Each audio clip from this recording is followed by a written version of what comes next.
हम वहाँ पर हैं तो हमारे साथ हमारे भीतर भी गड़बड़ है, हमारे भीतर गड़बड़ है तो शरीर भी गड़बड़ है।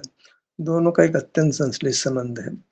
जैसे मानो एक ही हो गए हो, दो नहीं रहे हो, दो होने पर भी जैसे एक जैसा व्यवहार हो जाता है। अब क्या है कि शरीर मिला हुआ भले से, पर संपूर्ण रूप से बीमार नहीं मिलता किसी को भी, कीड़े मकोड़े, कुत्ते बिल्ली, आदमी हाथी, सबको। कुछ भाग में अस्वस्थ है, कुछ भाग में स्वस्थ है। एक निरंतर स्थिति है, मतलब तो वो एक स्थिति है कि दुख नहीं है किसी भाग में, मतलब शरीर अस्वस्थ नहीं है, तो उसको हम लक्ष्य करें, उस भाग को लक्ष्य में करें। तो कहना सुख प्रकट तो नहीं प्रकट करना पड़ता है, पर एक स्थिति जो मूल शरीर के संबंध वाली है वो सुख की, वो निरंतर रहती है। तो सुख व्यक्त भी नहीं है और व्यक्त भी है, ऐसा अपेक्षा लगाना। सुख को प्रकट भी करना है और सुख है भी। निमित्त की ओर से देखें तो सुख है, सुख दुख का कारण नहीं है ऐसा, तो वो सुख का कारण है। तो सुख है और नहीं भी है, सुख व्यक्त भी करना है, सुख है भी। ये दोनों बातें अच्छी तरह समझ लें। कहते साहब हमारे तो स्वास्थ्य अच्छा था जवानी में, हमने उसको भोगा ही नहीं, तो क्या मतलब, सुख तो व्यक्त करना था ना, है कहाँ से हो गया। तो इस शरीर हमको ऐसा मिला युवा अवस्था में जिसमें प्राय वेदना नहीं थी, वृद्धावस्था में कुछ ऐसा शरीर हो गया जो वेदनाग्रस्त है, रोगग्रस्त है, वहाँ वेदना है। तो भी हर दशा में बालक से लेकर मरण तक, जन्म से लेकर मरण तक शरीर में कुछ भाग शरीर के खराब है, कुछ भाग शरीर में अच्छे हैं। सबको संसार अवस्था का स्वरूप ही है, संसार बना ही ऐसा है कि दुख अनंत नहीं है, तो सुख शरीर का कुछ भाग खराब है और कुछ भाग खराब नहीं है।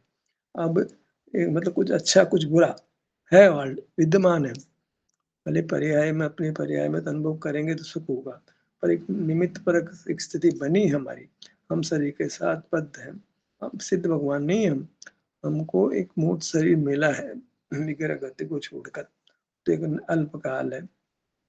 अन्यथा शरीर की स्थिति हमारे खुद का शरीर को मिला हुआ है, और मिला हुआ कैसा है, कुछ खराब कुछ अच्छा। कुछ अच्छा हम उसको कह रहे हैं कि हमारे को कुछ सुख है, निमित्त की ओर से बात कहते हैं, वो स्थिति है हमारे साथ, क्योंकि शरीर के बिना तो कोई बात कर ही नहीं सकते अभी, मूर्त शरीर तो है, और वही हमारा मूर्त शरीर भी है। तो मूर्त शरीर स्वस्थ है तो मतलब अमूर्त शरीर में भी वहाँ कोई गड़बड़ नहीं है। अब उसको पहचानते नहीं, लक्ष्य नहीं, अलग बात है, संबंध है ना, मूर्त शरीर का कुछ भाग स्वस्थ है, मतलब अमूर्त शरीर का कुछ भाग भी स्वस्थ है। हमारी दृष्टि नहीं है, उपयोग नहीं है, एक अलग बात है, पर स्थिति तो है। मूर्त शरीर का कुछ भाग स्वस्थ कुछ अस्वस्थ, तो अमूर्त शरीर का भी कुछ भाग स्वस्थ और कुछ भाग अस्वस्थ, दोनों एक साथ पैरेलल चल रहे हैं। तो हम कहते हैं सुख विद्यमान है, हम भोग नहीं रहे। द्रव्य सुख जो ध्रुव है ना, ध्रुव तत्व, उसमें ध्रुव तत्व है, कुछ मलिन है कुछ अमलिन नहीं है। आप कहते सब द्रव्य तो सदा ही शुद्ध होता है, तो उससे बात विरोध में आती है। अब विस्तार में क्या शुद्ध होती है, विस्तार तो शुद्ध ही है, पर्याय अशुद्ध होती है। तो यहाँ कहना है नहीं, पर्याय द्रव्य सर्वथा अलग नहीं है, पर्याय अशुद्ध है तो द्रव्य में भी अशुद्धता है। मैं शुद्ध ही हूँ, विस्तार तो शुद्ध ही है, ऐसा जो हमने पढ़ा है उसके साथ ही विरोध की बात पैदा होती है। समझने की बात है, गंभीरता से लेना, कोई मजाक हल्के नहीं लेना। तो एक ऐसी स्थिति है कि हमारा द्रव्य भी कुछ शुद्ध है कुछ अशुद्ध है, तो शुद्ध द्रव्य को हम ग्रहण करें, अशुद्ध द्रव्य को छोड़ दें, तो शांति हो जाए। एकदम नूतन बात है, विचार की बात, हमने शास्त्र से पढ़ा है, शास्त्र को माना है, इसके आगे हमारी सोच पहुंची भी नहीं है। हम शास्त्र से बंधे भी जीते हैं। गीता वाला हिंदू गीता रामायण से बंधा है, वो कोई बाइबल से बंधा है, कोई कुरान से बंधा है, हम समय सार नियम सार इन ग्रंथों से बंधे। तो अनुभव के स्तर पर बात करें तो कुछ सही निर्णय पर हम पहुंचेंगे। अनुभव सम्यक ज्ञान देता है, किताब सम्यक ज्ञान नहीं देती है, गुरु सम्यक ज्ञान नहीं देता है। सम्यक ज्ञान हमको अपने अनुभव से प्राप्त होता है। एआई भी हमको सम्यक ज्ञान नहीं देगा, क्यों, अनुभव उसके पास नहीं है, अनुभव प्रसूत नहीं है, युक्ति तक है उसकी सीमा, उसकी सीमा विचार करना, युक्ति करना, वहां तक से सीमा है, आगे संवेदन तक उसकी सीमा नहीं है। तो आप उस पर पूरा आश्रित नहीं हो सकते हो। हम, हमारे पास संवेदन है, हम सुख स्वभावी है, पुद्गल सुख स्वभावी नहीं है। तो पुद्गल का तो कथनचित आश्रित रोटी कपड़ा मकान के रूप में करते हैं, ऐसे हम एआई का भी इस्तेमाल कर लेते हैं, लेकिन अल्टीमेटली वो नहीं करना है। पर अभी कमजोर अवस्था है तो अवलंबन छोड़ नहीं सकते हैं, तो अवलंबन ले लेते हैं। पर ये बराबर अनुभव से निर्णय करें कि शरीर में पुद्गल शरीर वैसा ही हमारा अमूर्त शरीर है। जैसे पुद्गल शरीर में वेदना है तो उस भाग में अमूर्त शरीर में भी वेदना है। तो मतलब अमूर्त शरीर में भी वहाँ जाएँगे दुःख लगेगा और पुद्गल शरीर में कुछ भाग स्वस्थ नहीं है तो हम उस भाग में अपने अमूर्त शरीर पर जाएँगे तो हमको दुःख नहीं मिलकर सुख मिलेगा। अब वो सुख होगा एक अलग बात है। तो द्रव्यगत शुद्धता अशुद्धता की बात है, मोटी बात तो। द्रव्यगत शुद्धता मौजूद है, अशुद्धता मौजूद है। ये एक बिल्कुल नहीं है, पर्याय द्रव्य की कथनचित एकता सिद्ध होती है इससे। द्रव्य सर्वथा अलग नहीं पड़ा है, पर्याय शुद्ध तो द्रव्य शुद्ध, पर्याय शुद्ध तो द्रव्य शुद्ध। ये बात है विद्वान लोग हैं हमारे साथ में उस पर विचार कर सकते हैं। मैं अपनी बात यहीं समाप्त करता हूँ। पढ़ने वाले सबने पढ़ा है कि द्रव्य तो शुद्ध शुद्ध रहता है, पर्याय शुद्ध होती है। जो कुछ जो है शुद्धि है पर्याय में ही है, द्रव्य में नहीं है। पर्याय ही शुद्ध है, मैं द्रव्य शुद्ध नहीं है। ये हमने खूब भजन भी बना दिए लोगों ने, पढ़ सुन भी लिया, पढ़ भी लिया है, पर ये बात अनुभव से साबित नहीं होती है।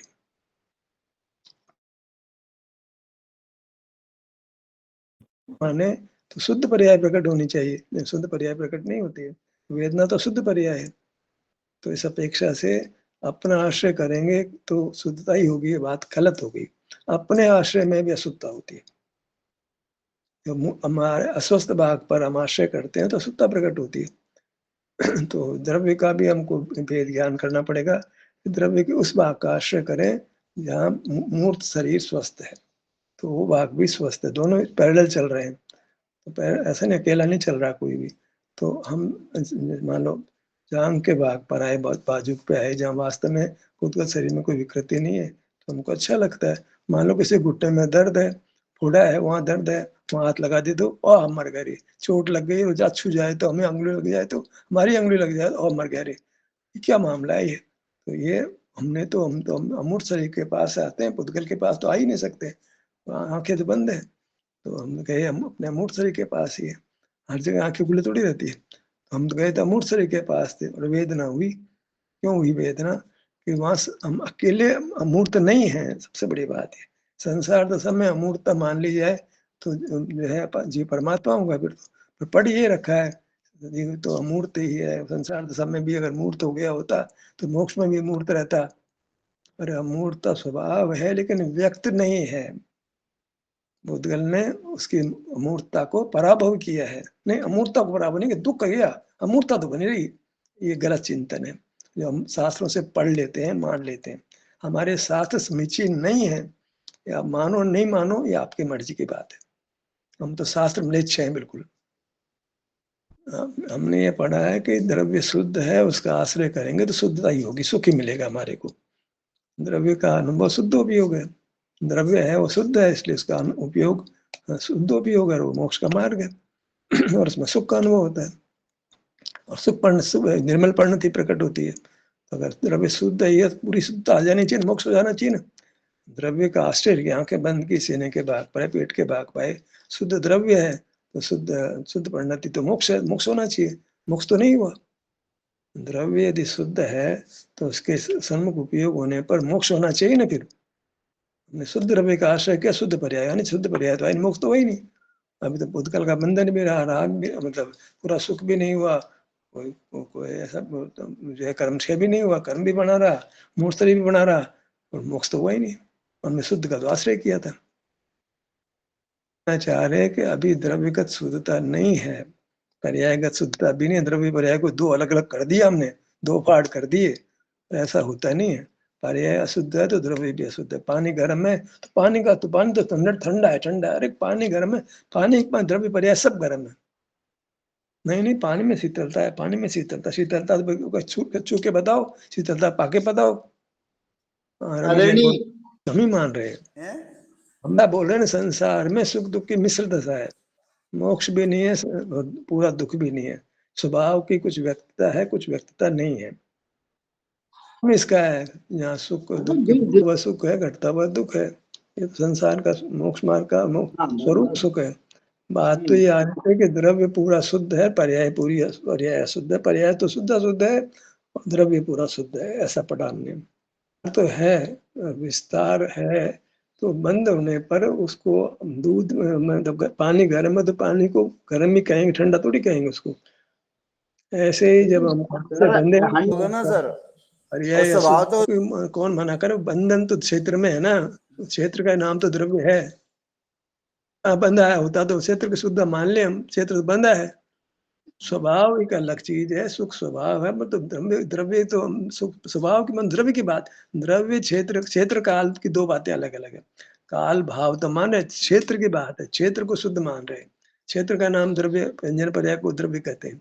तो व्यंजन पर क्षेत्र को हम शुद्ध मान रहे हैं, पर्याय तो स्वभाव तो तीनों काल मौजूद है, पर व्यक्त तो नहीं है स्वभाव। स्वभाव तो एक शक्ति की बात है जो कि कर्म का भाव होने पर व्यक्त होती है।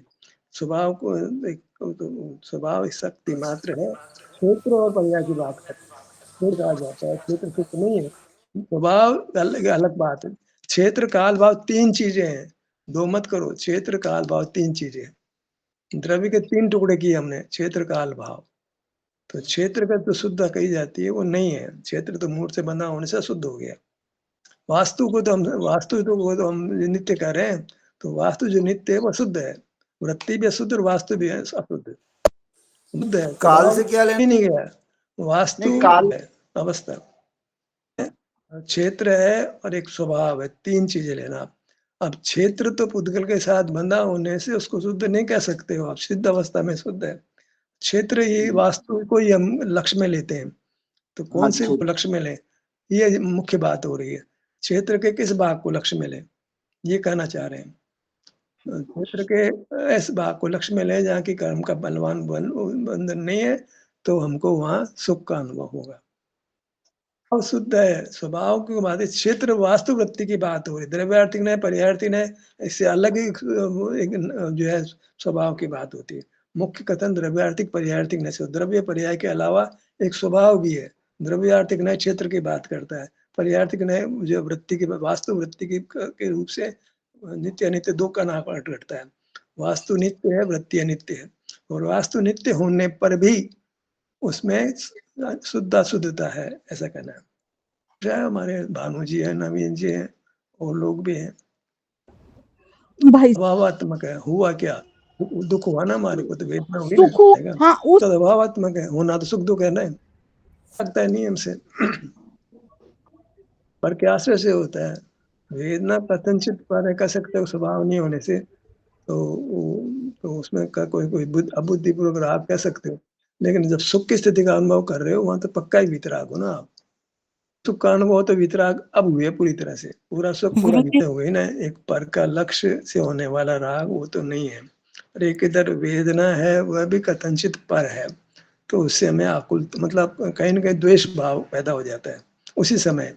इस समय वेदना है, उस समय उसके प्रति द्वेष भाव है, तो वितराग तक नहीं है, ऐसा कह सकते हैं। जनित द्वेष तो राग द्वेष तो नहीं है, लेकिन अपनी विवाह पर्याय के लक्ष्य जनित विद्वेष रहता है, यह भी पर है। स्वयं विवाह भी पर के कर्म के उदय से आती है, कर्म के उदय से जाती है, तो पर हो गई। सही उद्गल परिणाम, वो उद्गल परिणाम ही है। तो वेदना के समय भी पूर्ण वीतरागता नहीं है। ये तो पूर्ण सुख की स्थिति ले आओ, मोक्ष में पूर्ण वीतरागता है। तो पूर्ण सुख नहीं है तो अबुद्धिपूर्वक द्वेष रहता है, वह चीज मिली नहीं तो खेद रहता है, प्रसन्नता पूरी नहीं आती है। हमारा स्वभाव तो पूरी प्रसन्नता है, पूरा सुख पूरी प्रसन्नता, वीतरागता। वितरागता भगवान को ही होती है। हम भगवान समान वितराग तो कह सकते हैं, पर पूरी तरह नहीं वितराग कहते, किसी अपेक्षा समानता है। पूरी से पूरे वितराग हो जाए तो विमोक्ष होना चाहिए, वितरागता है। वितराग होते हैं हम, कहाँ से वितराग हो गए, कथनचित वितराग हो गए, पर लक्ष्य जनित विराग नहीं है तो हम वितराग है। अभी भीतर में बहुत घपला है, पूरा सुख नहीं है तो कहीं ना कहीं द्वेष भाव रहता है, दुख रहता है, द्वेष दुख द्वेष तो साथ ही है। पूरा सुख नहीं है मैंने पूरा कुछ दुख बाकी है, मिटता है मोक्ष होने पर। 13वें गुण स्थान में भी दुख कहा जा रहा है, 14वें गुण स्थान में भी सुख नाम मात्र की स्थिति पर अव्याभास सुख, तो जहाँ बंधन नहीं है, 14वें गुण स्थान में बंधन है वहां दुख है। सिद्ध अवस्था में बंधन नहीं, अब सुख मानो, अवस्था ही सुख की अवस्था है। मुझे बंधन नहीं चाहिए, बंधन तो रात दिन दिखता है, खुली आंख से दिखता है, ये हाथ लगाओ तो पता लगता है बंधन हो रहा है, उद्गल साथ में तो भैया उपाय करो यार, बीमार हो दवाई नहीं लेते हो, कोई बात है क्या? लौकिक अपेक्षा बात करता हूँ। अस्वस्थ और शुभ संवेदन नहीं करते हो, कैसे मूर्ख हो ना? बीमार तो हो, बीमारी का उपाय शुभ संवेदन वो करते नहीं हो, तो मूर्ख ही कहलाओगे, कैसे ज्ञान वाले हो तुम? उपाय नहीं करता हो, समझदार आदमी है क्या वो? कुछ भाग पूरा पूरा पूरा द्रव्य शुद्ध नहीं हो गया, कुछ भाग है जो जहाँ वेदना नहीं है, उसका आश्रय करो ना। मिल रहा है, थोड़ा ही मिल रहा है, पकड़ लो उसको, पार हो जाएगी नैया। पानी में तिनके का सहारा होता है ना, चींटी को तिनका मिल जाए, उसमें बेटी-बेटी पार आ जाए वो पार। ठीक है, जिस भाग में वेदना नहीं है, उस भाग का आश्रय करो तो आपको सुख लगेगा। एक रास्ता निकल गया। और द्रव्य की तो शुद्धता को छोड़ दो। एक नई बात है कि द्रव्य भी शुद्ध अशुद्ध है, कथनचित शुद्ध है, कथनचित अशुद्ध है। किसी भाग में वेदना है, किसी भाग में वेदना नहीं है। तो जो वेदना नहीं है वो स्वस्थ भाग है, जिसमें वेदना वो भाग अस्वस्थ भाग है। पर्याय में वेदना है, मूर्त शरीर में तो रोग आदि कोई अलग मटेरियल गड़बड़ी है, अंदर तो पारमार्थिक गड़बड़ी है। गड़बड़ है भाई, द्रव्यगत गड़बड़ है, पर्यायगत गड़बड़ है, दोनों गड़बड़ है। गड़बड़ी नहीं है मेरे में, तो मैं तो शुद्ध ही हूँ, फिर क्या उपाय करूँ? खाक उपाय करोगी क्या? है जो माने शुद्ध व शुद्धता को प्राप्त हो, जो माने शुद्ध वस्तुता को प्राप्त हो। अरे माने क्या भैया, मानने गलत जबर शुद्ध मान लें क्या? अपने खेचतान करके शुद्ध मान लें? नहीं है तो भी मान लें, मोक्ष मान लें अपने आप को। द्रव्य शुद्ध है तो पर्याय भी शुद्ध होगी फिर। दोनों ये अलग अलग थोड़ी पड़े हैं, जो एक शुद्ध हो गया एक अशुद्ध रह गया। तो अशुद्धि पर्याय में ऐसे भजन बन गए मूर्खता के। सारे भजनों को सही करना पड़ता है रवि जी।